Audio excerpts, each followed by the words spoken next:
อย่างเท่ ทำไมสวยจังเลยพี่ชอบแบบนี้แหละน่ารักตะมุตะมี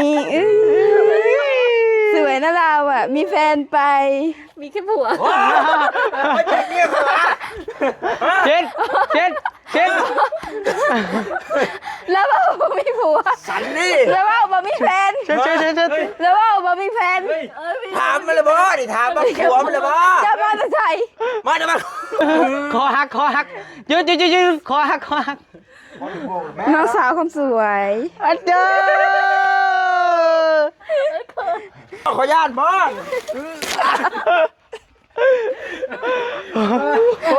จิ้มข้างกระจายโอ้ยเลย ไม่ทำบ่ โอ้ยลูก โอ้โธ่ทำกับกูเนาะไม่ เจิมแล้วเฮ้ยวันนี้โปกป่ะ ผ่านบททดสอบแล้วชู ผ่านบททดสอบ โอ้ยยัง จุ๊บละภาคมัน จุดหน้าผากมัน สั้นลมแห้ง โอ้ยตื่น แดนคุณมันกระตื้นนั่นแหละมันควัดกินกระปูเชื้อหนูย่ามนี่แม่นมันสี บอดี้ ลองเบิ่งมาสิท่านยุ่งเบิ่ง อาจจะทำตัวพอดีไปแล้วเขาคลิปอ้ายกับแบบ เบิ่ง สุดยอดเลยเฮ้ยพี่ขาว ชอบพี่ไหม บอกเลยจีบสาวจะเห็นยังนั่นนี่อีกตัว สาวพี่หล่อไหมพี่เท่ หล่อมากเลย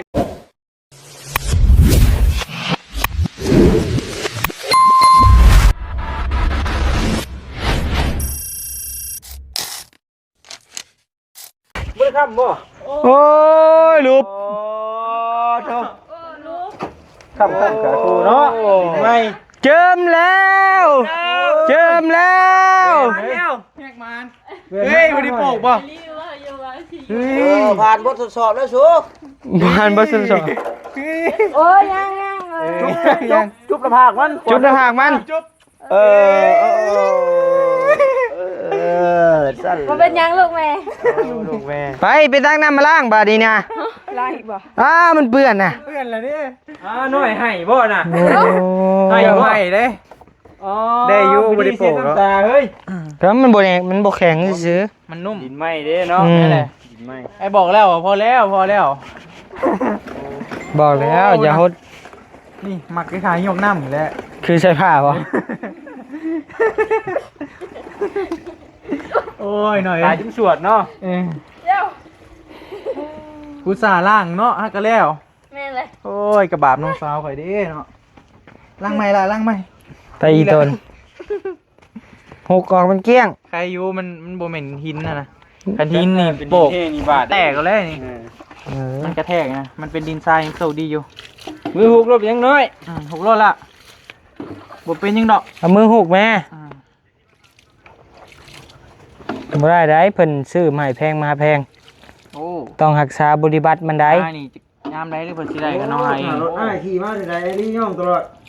เป็นได้ไหมตลอด โอ้2-3 ปีแล้วอ่ะ ว้าวลีได้รถเจ้าเนี่ยมันประมูลค่าบ่ได้เลยแหละเข้าใจบ่อยว่า มันคุณค่าทางใจเด้ มันคุณค่าทางใจมันแบบประเมินค่าบ่ได้นะ โดย คะแนนว่ามือใดมือหนึ่งเจ้าขายไปว่าเจ้านี่บ่แม่นคนแหละ เอาว่าความจริงใด โดย จอคุยบ่ จอคือ บ่แล้วบัดเจ้าขายพุ่นขายบักขาย รอตอนนี้เนาะ คะแนนว่าไอ้คือไอ้ว่าแล้วไอ้เว้าจริงจังนี่นะ ขายบ่ได้นะ เป็นกระร่อนนะ ประมูลค่าบ่ได้รถคันนี้นะ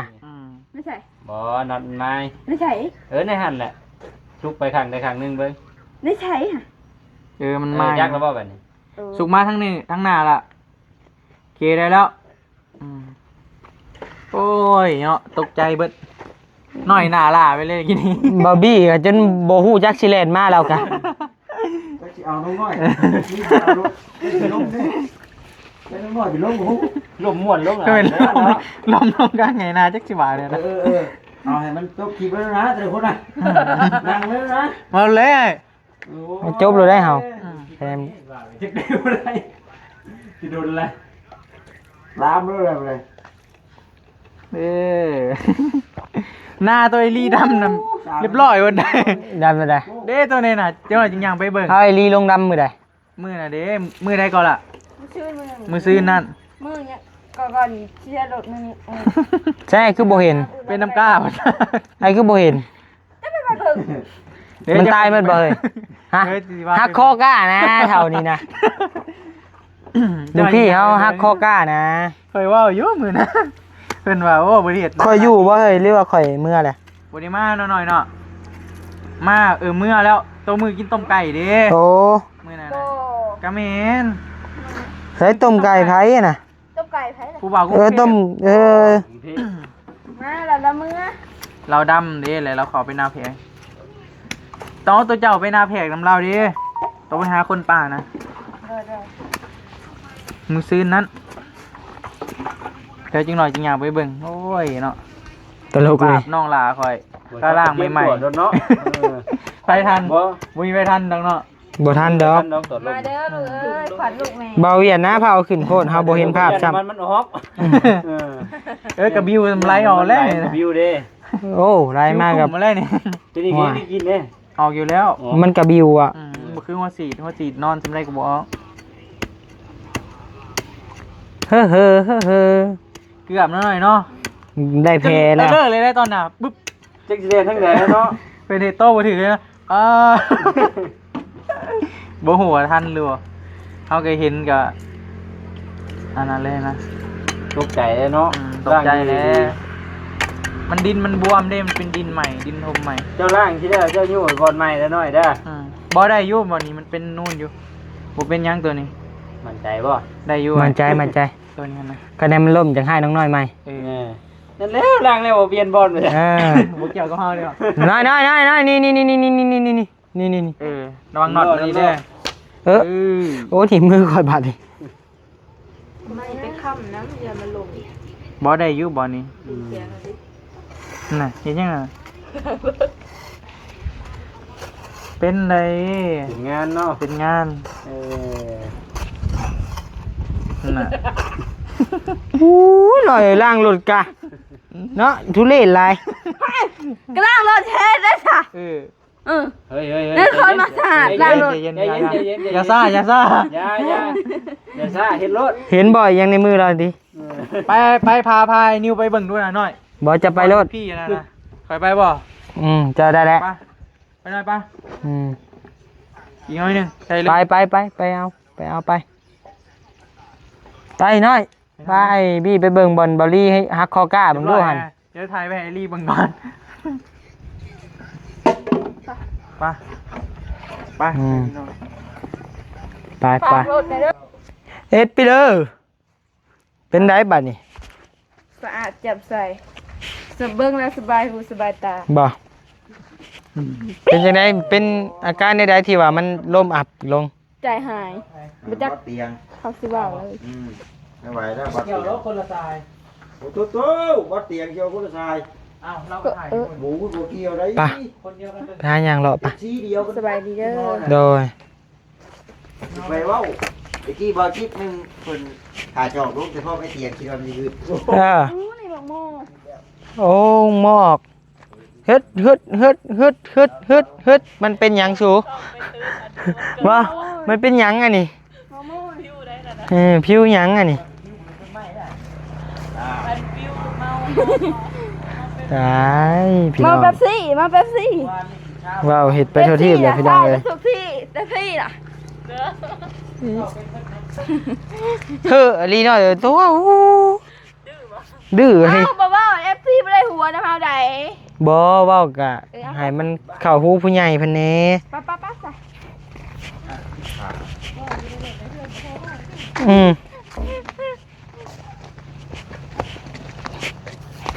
นี่ไงว้าว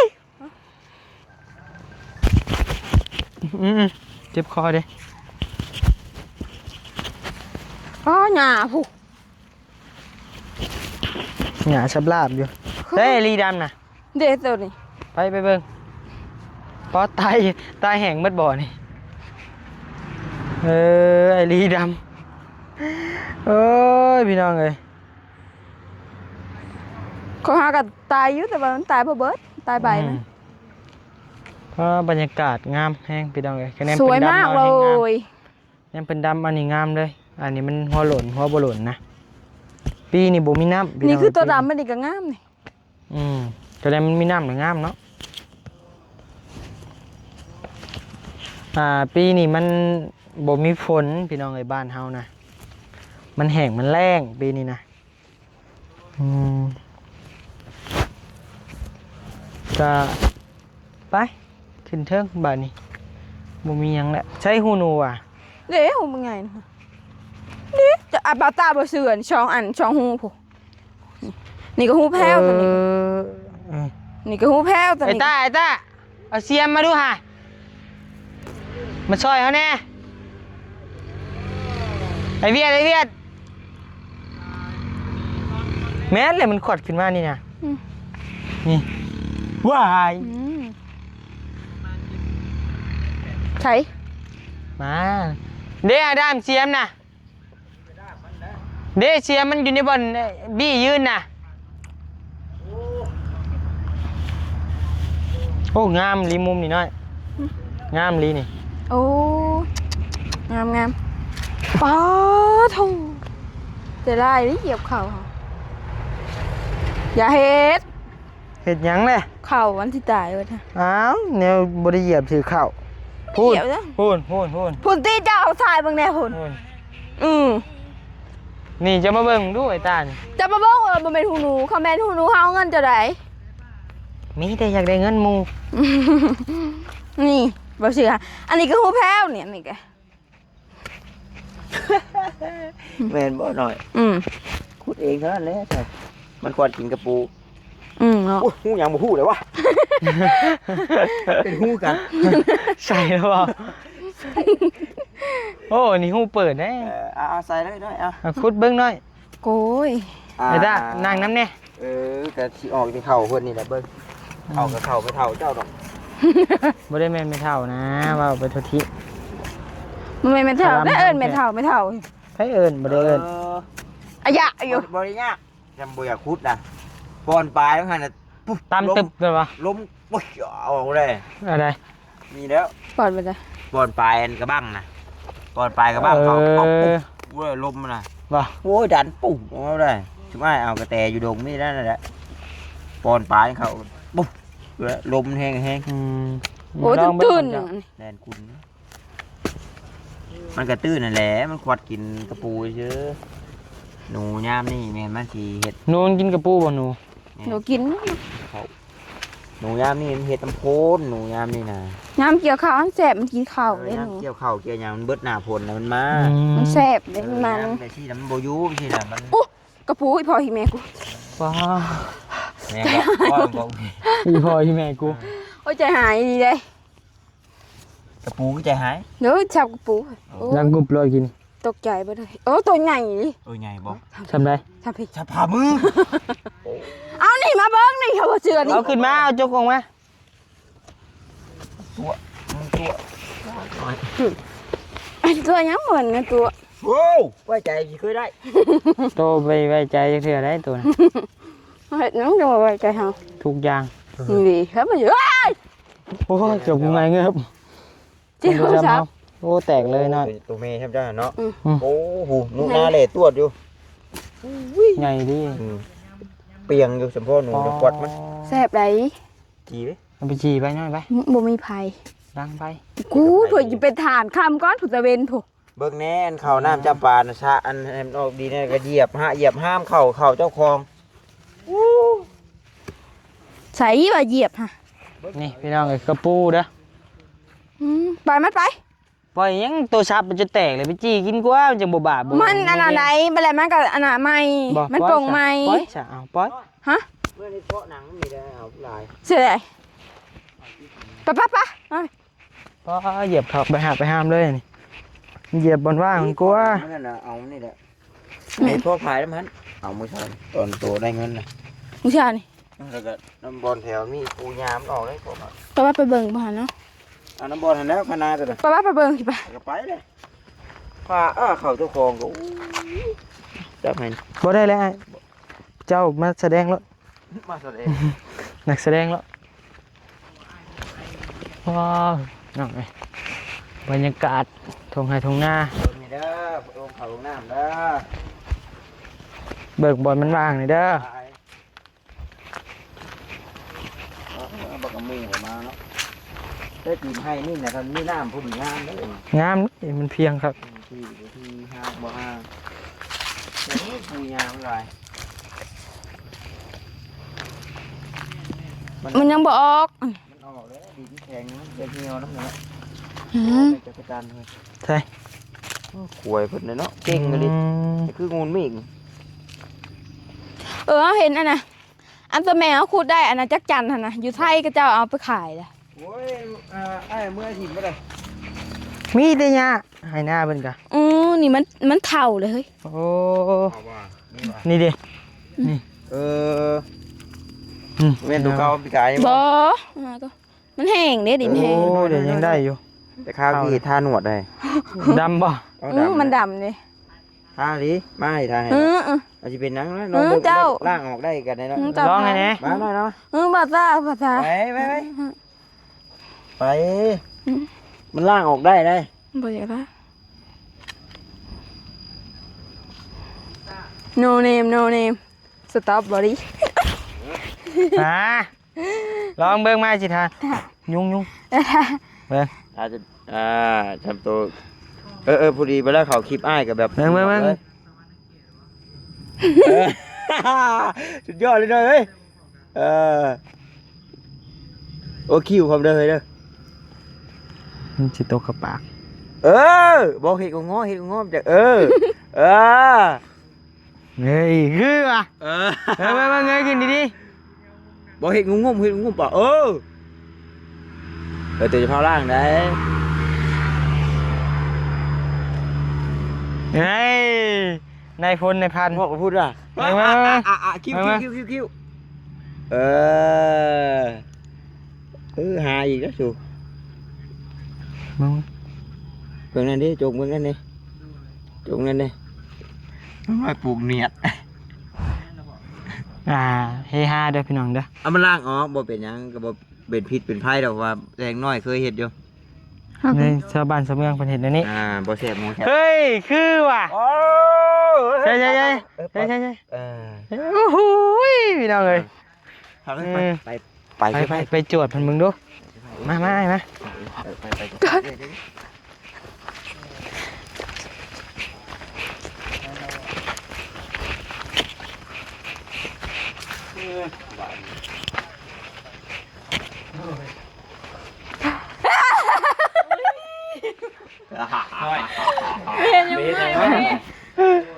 เขาลุมเฮาบ้านนี้ลุมเฮา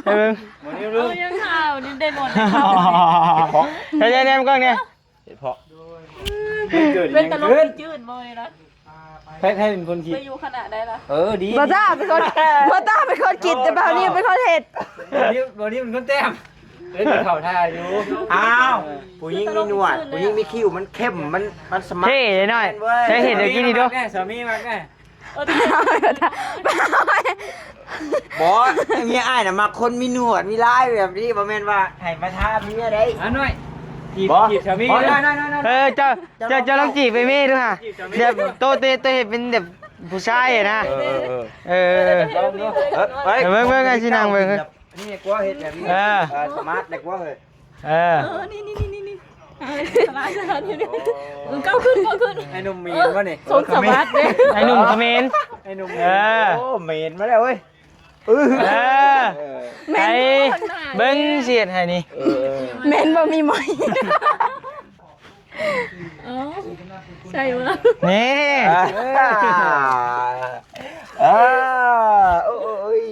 อาบังเว้ย พี่ครับ พี่ขาว พี่ ชอบพี่ไหม บอกเลยจีบสาวจะเห็นยังนั่นนี่อีกตัว สาวพี่หล่อไหมพี่แพง หล่อมากเลยเขิน จริงเหรอ บ่าวน้อยยังบ่คืบล่ะ เอาอีก บ่ตัวนี้มีสารระคายเครื่องตัวนี้ มันบ่ผ่านตัวนี้ฮะเอาตัวเฮ็ดนี่แหละ อันนี้คือยังอะ เฮ็ด เฮ็ดเพาะ เฮ็ดเพาะสาว อ้ายเคยลิ้นสิเข้าตาเขายังก็บ่แซ่บอ้ายเคยลิ้นอยู่ อืม เป็นยังตัวนี้นะ บ่ลิ้น แม่นบ่มีหมอน โอ้ว้าว สองอ่ะสอบเห็น เอาไหมจีบไหม จีบมาได้ แล้วเอานี้ เอาขอผิดขอเบอร์ขอไลน์ไปเถอะว่า น้องเล่นโทรศัพท์ไหมพี่อยากได้ Facebook น้อง กด ได้คัดแอว เช็ด คัดแอวแบบ เออ ต้อง เออ เอาโตแล้วคัดเอาเอ็ดแอวคัดแอวเตื้อยนะ ลงทุนเนาะ ขอไพ่ดิ บอกอ้ายนี่ล่ะ แกะมาเลยบ่ แกะเลยนะนี่ โอ้ลงทุนเท่านี้จะกิบจะกันเสียดิ เอาแล้วเริ่มลามลง เออปลาลำลงมาดิ จับเออคือนั่นแหละ เอาเฮฮาเด้อพี่น้องเด้ออย่าคอหักยืดคอหัก น้องสาวคนสวย อันเด้อ ทำไมสวยมากกินข้าวกับอะไรเนี่ย กินข้าวกับคนหล่อ พิซซ่าทำไมกินข้าวกับบัวบ่อยากเป็นได โอ้ยเจ็บกลางกระต่ายเด้อพี่น้องเอ้ยคือไปหน่อย อย่างเท่ ทำไมสวยจังเลยพี่ชอบแบบนี้แหละน่ารักตะมุตะมีอื้อสวยนะเราอ่ะ มีแฟนไป มีแค่ผัว ไม่ใช่เงี้ยเหรอ เช็ด แล้วว่าบ่มีผัว สันนี่ แล้วว่าบ่มีแฟน เช็ด แล้วว่าบ่มีแฟน ถามมันเลยบ่ดิถามมาผัวมันเลยบ่ จะมาจะใส่ มาจะมาโอ้ย ใจเย็น เจ้าว่าขอญาตบ่